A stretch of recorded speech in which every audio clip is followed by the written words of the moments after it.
మన చుట్టూ జరుగుతూనే ఉన్నాయి. మనకు మేలు చేయరు, మన పరిస్థితుల్లో, మన ఇబ్బందుల్లో మనల్ని పరామర్శించరు.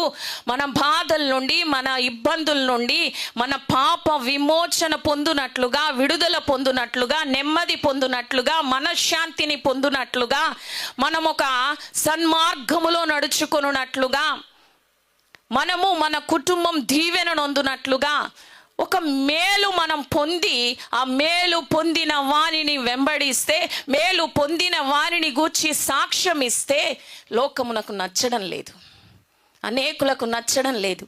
కొన్నిసార్లు మన కుటుంబమునకే అది సహించడం లేదు. వెలివేస్తూ ఉన్నారు, అకారణముగానే వెలివేస్తున్నారు. మంచి చేసినందుకే మనల్ని వెలివేస్తున్నారు.